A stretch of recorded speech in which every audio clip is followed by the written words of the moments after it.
Hey everyone, my name is David Rao, and I'm the music teacher who blogs at makemomentsmatter.org. You can also find my videos and ideas on Instagram, on Pinterest, on Twitter, and a variety of other places when you search for my name, David Rao, or Make Moments Matter. Tonight I'm going to be talking about primary grades. I'm going to talk about just simple singing voice practice, and especially practicing the So Me interval. I'm going to have 3 different ideas for what you can do with younger grades. If you're interested, stick around for that. Before I get to that, let me just mention that if there's anything, a book, a resource, something you're interested in, that I talk about in these videos, I post a link to that on the links page on my blog, so you can always find that stuff. That's on my blog when you search the video tab, or you can just click the link at the bottom of wherever you're watching or listening to this video. And you should be able to go straight there. Another thing is, if you're interested, there's a Facebook group called Every Moment Matters Music Education Community, if you're on Facebook, where you can join in and continue the conversation that started tonight. Or if you have questions, things, follow-ups, you can go there. Okay, 2 more housekeeping things before I jump into So Me and singing voice with younger grades. First, if you are interested, there's a workshop this weekend with the First Iowa ORF chapter. That's in Cedar Falls, Waterloo, Iowa area, and that's this Saturday, April 6th. I'm doing the workshop there, and it's all about children's literature and poetry and using words and using stories to help drive our lessons. So if you're in the area, we would love to see you. Come on out and join us. That is this Saturday, April 6th. The other thing is, if you are interested in summer learning, you want to continue your learning in the summer, well, I personally love and would suggest that you check out an Orff Schulwerk training. I did those, and it transformed my teaching and made me so much of a better teacher. So I would encourage you to check that out. I am teaching 2 levels of, or 2 different courses for Orff Level 1 this summer. I'm going to be in Orlando with the Central Florida Orff chapter June 3rd through the 14th, and then also in St. Louis with the University of Missouri St. Louis, and that is July 22nd through August 2nd. So if you're interested in taking Orff Level 1, come and learn with me. It's going to be so much fun. Or there are so many other courses around the country. Or if you've done level 1, you want to do level 2, or level 2, you want to do level 3, look for those resources. Look for those places where you can do summer training. It is absolutely worth your time. Absolutely worth any money or driving or whatever you have to do. Go and check that out. And especially if you're interested in Orff Level 3, you can do Orff Level 3 with Vivian Caputo, the amazing Vivian Caputo, in Florida this summer at the Central Florida Orff chapter course. That's June 3rd through the 14th. Come and join us. It's going to be so much. And Vivian is amazing. I'm not teaching that. Vivian's teaching that. You don't want me teaching that. She knows so much more. Come and join us. It's going to be so much fun. Okay. But by the way, Orlando, you can go to Disney or go to Universal on the weekend between the 2 weeks of learning. There's amazing food. There's, humidity. It's going to be so much fun. But actually, it's going to be so much fun. I wouldn't be going back if I didn't like it. So come and join us. It's going to be great. All right, let's get to singing. So with my younger students, specifically with my kindergarten, right now I'm focusing on so many more experiences where I can get them singing and playing and improvising and trying things out. I'm very lucky at my school that I don't have to do a concert in kindergarten, and instead I get to focus and really, really, really work on singing and confidence and working together and playing games and playing instruments and just lots of experiential things. And so in the last couple weeks, I've been really working on singing games, incorporating instruments, things like that. And specifically, I want them singing by themselves, because I can sing, they can hear us singing in a group, but we've been working all year on matching pitch. We've been working all year on understanding, getting songs, singing together, new music, things like that, understanding form, using that to help us learn songs. But I want kids to hear other kids, because the more that kids can hear a child vocal model, the better they'll learn. Plus, also, when they get to sing by themselves and feel independence, that's very liberating, but it also encourages them to do that more. And so singing by yourself can be kind of tricky, kind of scary for younger kids. face it, for adults too. But for younger kids especially, it can be kind of tricky and scary. So the more that we can do early on in the first couple of years to really get them singing, get them trying, the better. So all year long we're singing, we're playing games, we're doing all sorts of stuff. And one of the things that I do to get them singing is just like checking in, just sort of like an attendance kind of a thing. It used to be more like I would say it was attendance. Now I'm just like, ooh, I have a game. And so it would just like a hello game. And I know a lot of you do stuff like this. Let me tell you about how I introduce my hello singing and hello game. So with my younger kids, especially at the beginning of the year, I'll say like, hello kindergarten. And I have them say, hello Mr. Rao, right? Because we're talking about like salutations and greeting one another. So like, hello kindergarten, hello Mr. Rao. And then it'll be like, hello kindergarten. And they'll have them go, hello Mr. Rao. And they'll say, hello kindergarten. And they'll be like, hello Mr. Rao. And I just try lots and lots of different ways, silly, funny things to get them echoing back with whatever model I'm doing. Hello, Mr. Rao. Or sorry, hello, kindergarten. And they'll be like, hello, Mr. Rao. Hello, kindergarten. And they'll do, hello, Mr. Rao. I do a lot of those examples before I do singing examples because they're more willing to do those like silly, funny things. The singing is a little bit, I don't know, stressful for them sometimes, or it's like a different sort of a thing. It feels different. And so like singing a song is different than like singing a greeting, right? Like there used to be like singing along to things or singing along to videos, but them personally singing like a salutation to someone is different. So I do a lot of spoken examples, whisper, like sad, happy, angry, robot voice, all sorts of things before I ever do singing. But eventually I do get to singing. And then I'll be like, hello, kindergarten.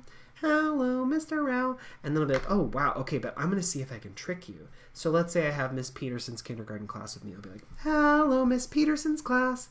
Hello, Mr. Rao. Hello, Miss Sketch's class. And they should not be singing back for that because that's not their homeroom teacher. And then I'll be like, oh, sorry, I was trying to get you. Hello, Miss Peterson's class. Great. Hello, Mr. Rao. Hello, kindergarten. Hello, Mr. Rao. Hello, first grade.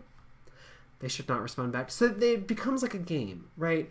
We do a lot of silly things like that. And then I'll go down the line and I have my roster in front of me and I'll be like, hello, Avery. Hello, Mr. Rao.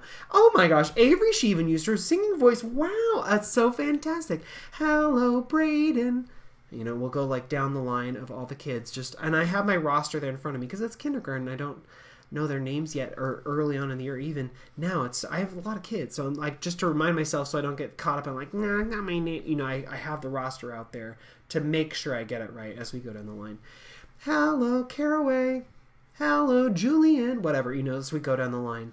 And usually I'll do like 6 or so kids, and then I'll go back to whole class. Just that reinforce that we're all singing, we're all doing it. I'll do like maybe 6 more kids because I have 6 in a row, and then I'll do the whole class. Hello, you know, and I'll just go down through. If they don't use their singing voice back at me, I don't stop and make them try again. If they don't match pitch, I don't stop and make them try again. This is just like experience. You're doing it by yourself. If I stopped that first time, I was like, oh, that was nice, but you didn't use your singing voice. That's like a shutdown moment, like where they would maybe get stressed about that. So instead, I'll sing to them, and hopefully they match pitch, but I'll just move on. But the more I go, the better it gets. The more times we do it, the better it gets, and more kids who start matching pitch, better.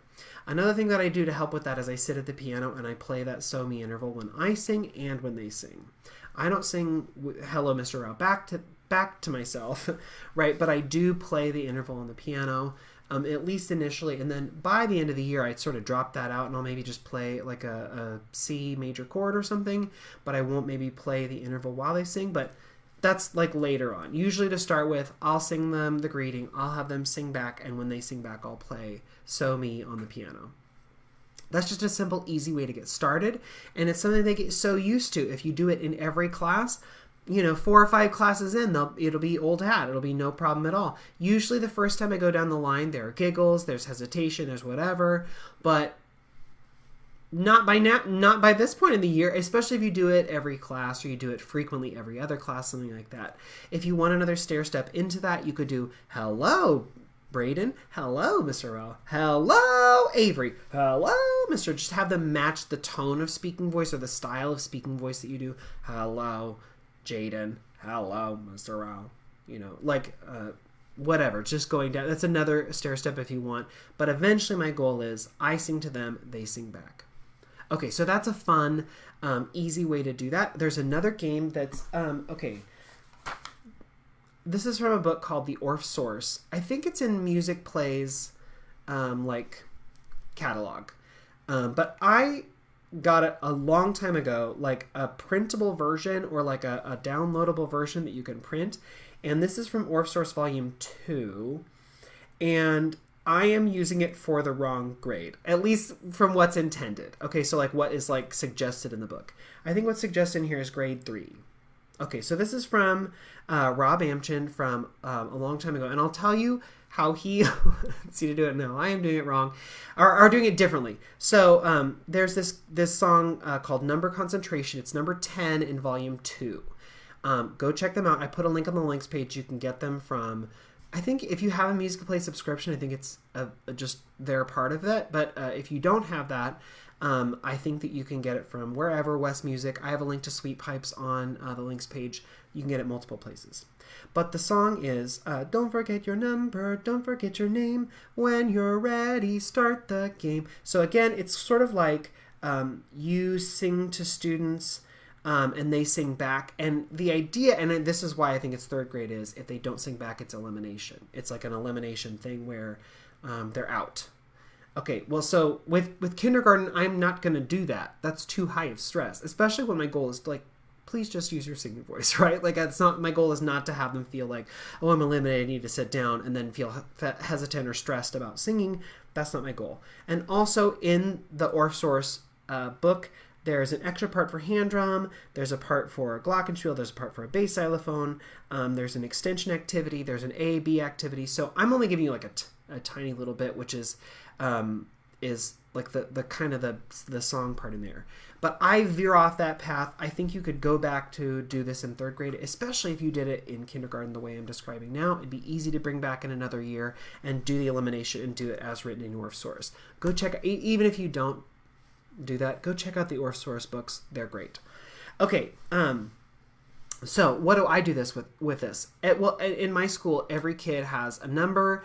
They're numbered by their homeroom teacher. It's just an expectation. They know. And for some people use it as like line order. Some people use it for centers. Some people use it for stations in their classroom. Everybody uses it a little differently, but the kids have a number that they know. I know a lot of schools do that, but that's one of the things my school does. And so when they come in, I have a grid on my floor for seating charts, and there are numbers there, and they go sit on that number. They are associated with that number. They know it.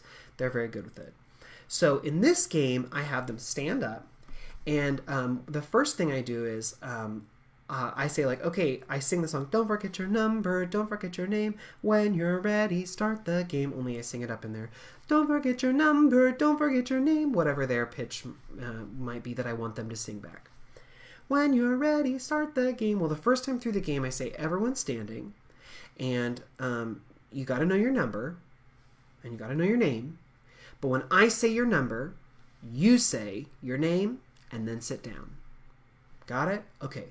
So I'll say your number, you say your name, and then sit down. Are you ready? It's such a fun game. Oh my gosh. Okay, here we go.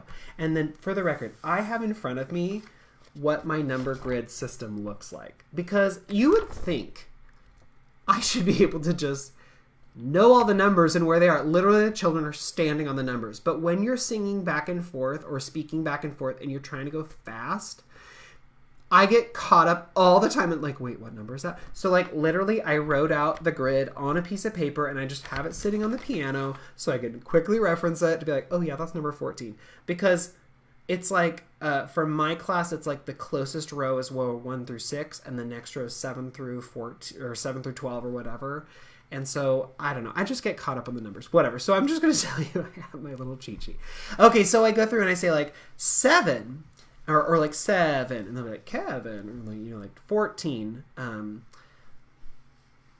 Justin, 12, Aiden, 10. What, like I say it, they say it, and then they sit down. Ooh, great, okay. And then, we do this a couple days. Maybe again, I bring in the silly voices. 17, Jaden, 24, Daniel, 19, Carrie, whatever, so but then eventually it becomes singing again. And I'll be like, 8. And then it'll be 8. And then it'll be Aiden. I don't know why Aiden keeps coming up in my head. I must have a lot of Aidens. 15, Rachel, and so then they sing it and then they sit down. Now you can make this an elimination later if you want, but again, I'm just working on them singing by themselves and using their singing voice, and I don't want them to feel stress about that.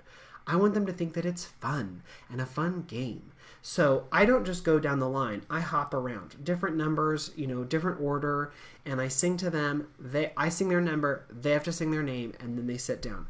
The sitting down is mostly helpful for me so that I know who I have already gotten to, right? If they just stayed standing until they got eliminated or whatever, I'd be like, oh crap, rats, who did I already sing to? But having them sit down helps me know, okay, who's already gone. And so it starts out with I speak, they speak, and then it becomes I sing, they sing. And you could do it at different intervals if you want. You could do 7, David. You could do me, Ray Doe, if you wanted to, but because I'm focusing on So Me in this grade anyway, we do So Me. Okay, so that's option 2. And then let's get to option 3.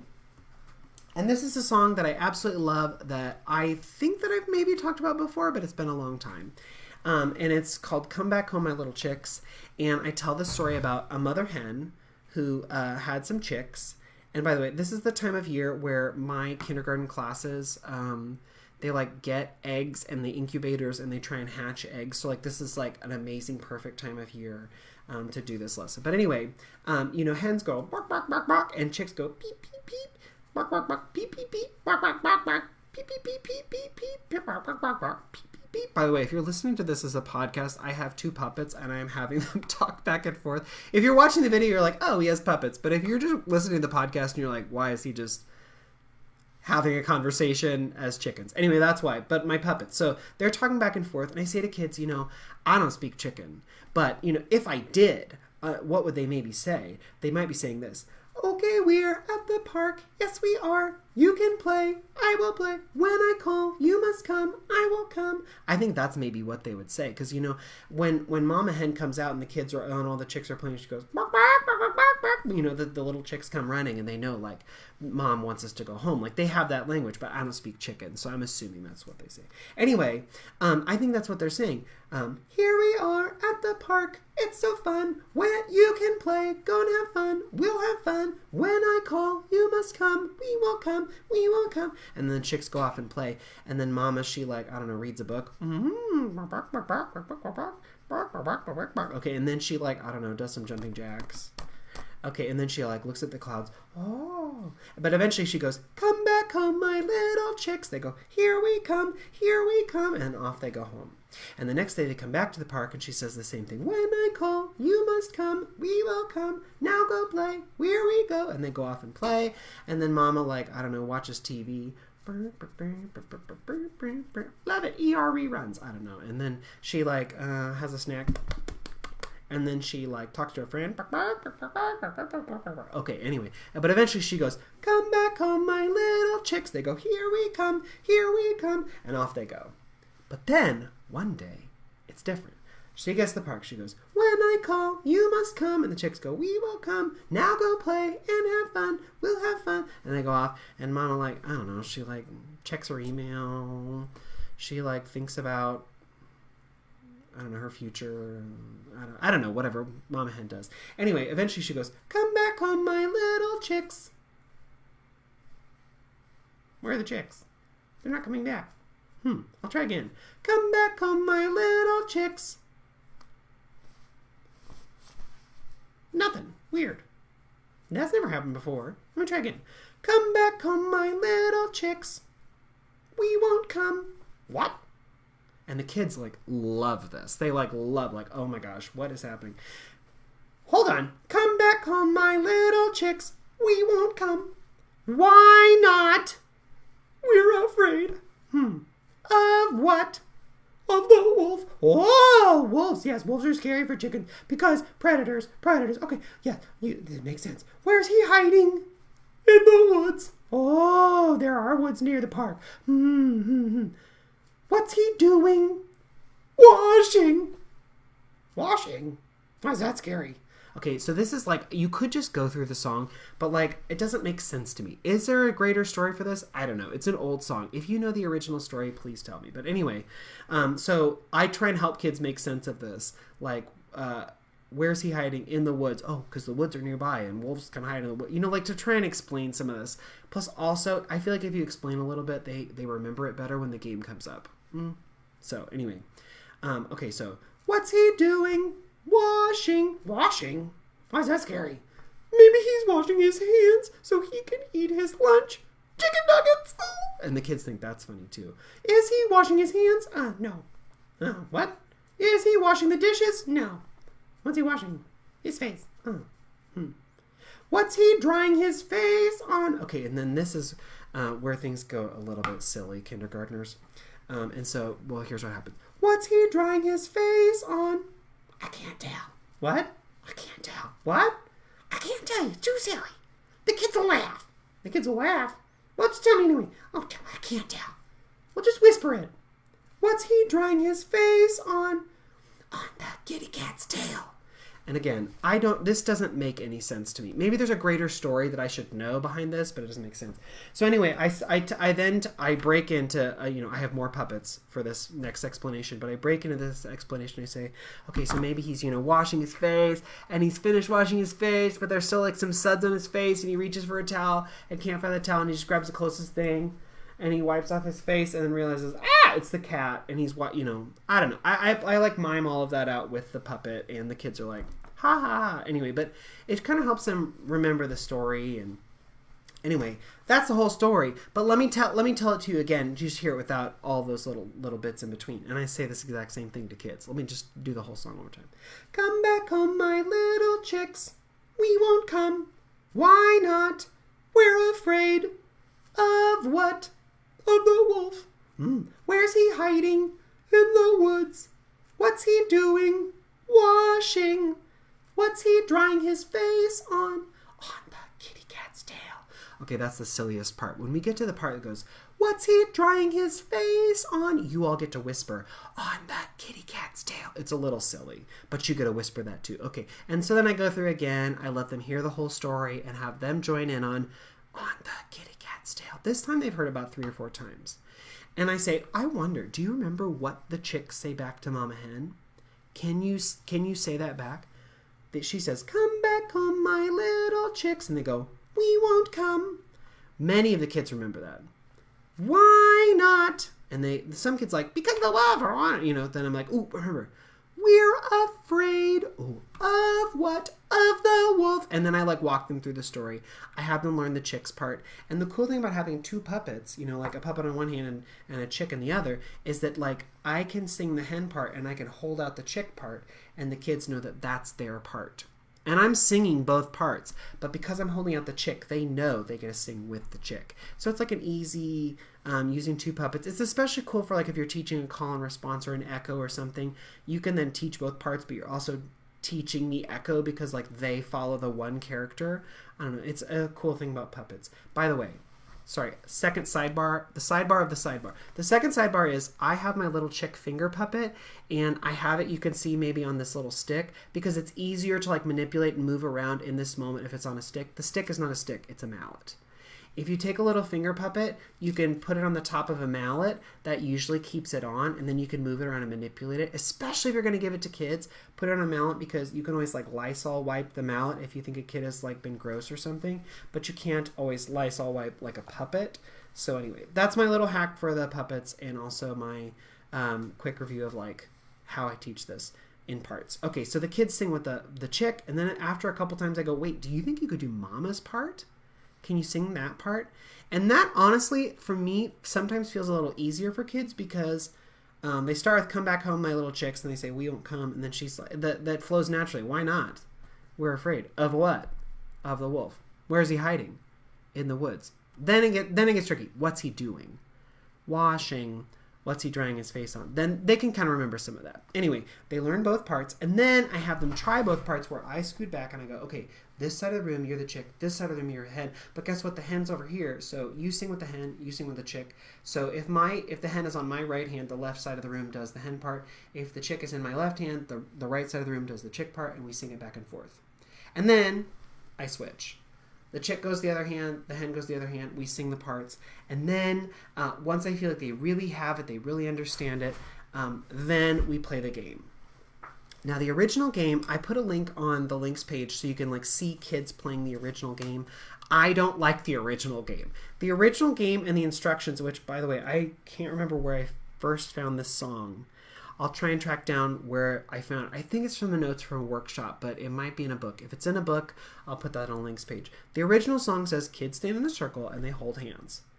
And as you're reading the description, you're like, chase game, awesome. They stand in a circle and hold hands. The wolf's on the outside, the mama hen's on the inside. Okay, great. Mama hen sings a solo.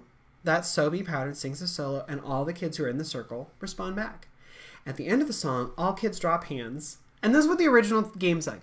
All kids drop hands, and the wolf chases the hen until he catches her. There is no chance for the hen. She is not going to make it because all hands go down. It's not like she's like protected or can like hide behind someone or there's like a timer. If she makes it for 10 seconds, she lives. No.